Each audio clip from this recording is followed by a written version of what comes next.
First up on the show, counting of votes is underway for the assembly elections in India's Haryana and Jammu and Kashmir. The trends in Haryana are going against the exit poll predictions, where the ruling Bharatiya Janata Party is leading the main opposition, Congress. Now, the candidates of the National Conference and the Congress alliance are ahead in majority of the seats in Jammu and Kashmir. While elections were held in 3 phases in Jammu and Kashmir, the state of Haryana went to polls in a single phase on October 5th. In Haryana, 93 counting centres have been set up across 90 assembly constituencies in 22 districts. More than 1,000 candidates, including 464 independents and 101 women, are in the fray. The BJP is looking for a hat-trick of wins in the state and is involved in a direct contest against the Congress in most of the seats. Now, this was the first assembly election in Jammu and Kashmir in 10 years. It is also the first assembly polls since the application of Article 370 in 2019, which changed its status to a union territory. The key poll issues in the election were Article 370, the restoration of full statehood, unemployment. And according to the Election Commission officials, a 3-tier security setup has been put in place at all the counting centres to ensure that all goes well in the restive union territory.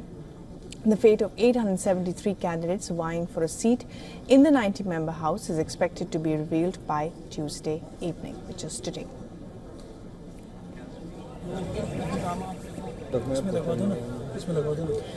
And for the very latest on this, we're now being joined by a special correspondent, Idris Sloan, who joins us live from outside Farooq Abdullah's residence in Srinagar. We're also being joined by Dharamjot from the newsroom on what's happening in Haryana. Now, Idris, first to you, of course, you're outside Farooq Abdullah's residence, and this has been a big win in many ways if the leads are to be taken into account for the National Conference, Congress combined, done spectacularly well, particularly in the Kashmir Valley. Idris.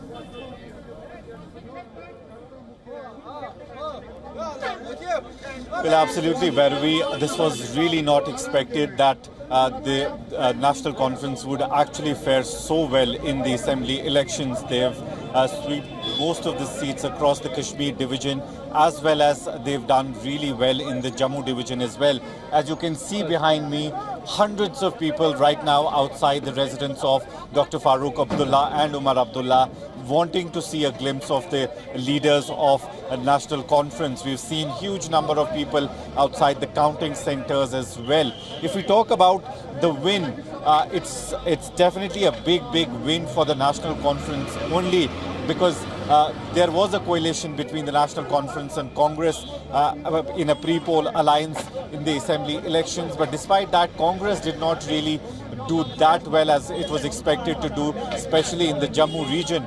But in Kashmir division, majority of seats have been taken by the National Conference, and they've also done very well in the Chenab Valley as well as in the Jammu region as well.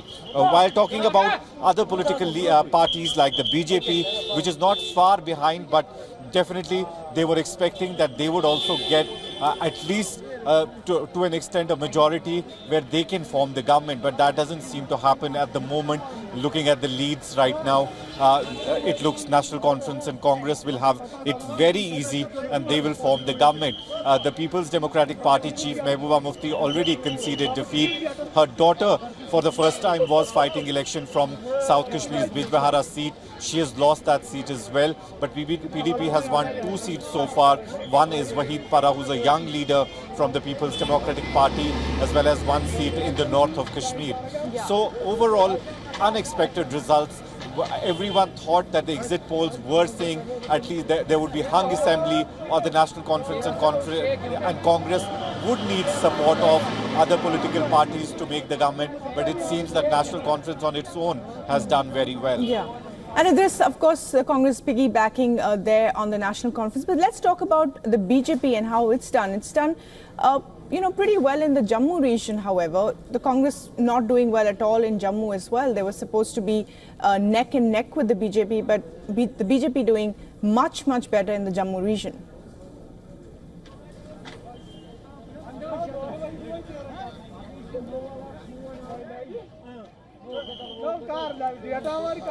Well, yes, BJP has done well, but they really were expecting that they would do very well so that they would form the government, because this was the first election taking place in Jammu and Kashmir after the abrogation of Article 370, and there were a lot of hope that BJP had with regard to Jammu region as well as in Kashmir division. They really expected that they would open their account. In Gurez, there was a very tight fight between the National Conference and the BJP, but National Conference has won that seat just a while ago, but giving a very tough competition. That seat could have easily gone to BJP if there was no competition. On the other hand, if we talk about Jammu division, around 28 seats at the moment where BJP is leading.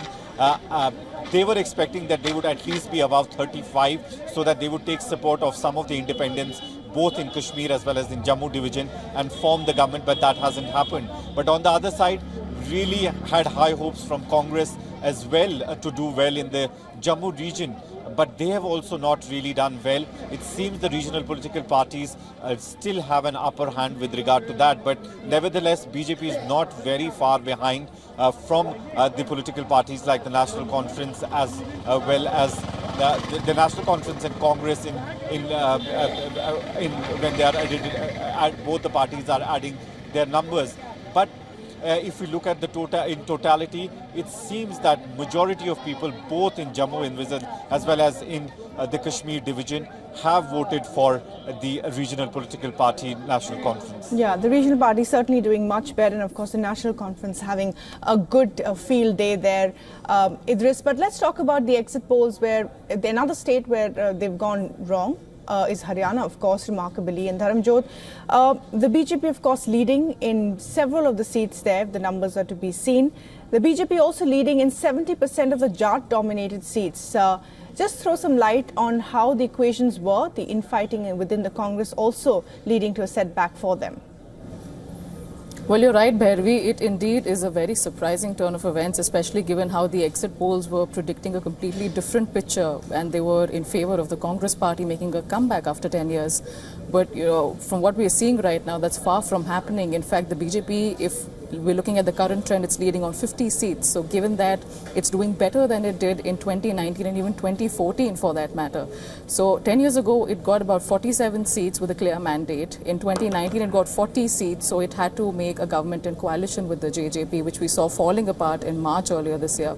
But this time they've come back with an even stronger mandate, which is surprising for everybody, because for the past 10 years, the conversation in the state of Haryana has been about how the voters have been divided on caste and identity lines, with the Jat versus non-Jat identity becoming a big talking point in the past few years. And most of what has been predicted was on the lines that the Jat community votes or will be voting for the Congress party, given that the BJP has been galvanizing the non-Jat vote for all these years. But surprisingly, we don't see that playing out this time, Bhairavi. We see a lot of other lines that have been blurred, given the occupational identity of the state of Haryana. There was a lot of conversation around how the farmers' agitation, the wrestlers' protests, how all these issues might have an impact on the so-called anti-incumbency wave. But the Bharatiya Janata Party has definitely quashed all of that. So credit is definitely owed to how they have carried out the entire campaign, how they have wooed the voters in the past couple of months. And we also have to take into consideration the fact that just a few months ahead of these assembly elections, the BJP had removed Manohar Lal Khattar from the chief ministerial position and replaced him with Nayab Singh Saini. So whatever issues were there in terms of Khattar's functioning and a lot of issues that were simmering back then, I think a change of guard has worked in their favor as far as the election mandate at the moment is concerned. Yeah. The change of the chief minister certainly paid dividends for the BJP in Haryana. Dharamjot and Idris, thanks very much, both of you, for joining us live on the broadcast. For all the latest news, download the WION app and subscribe to our YouTube channel.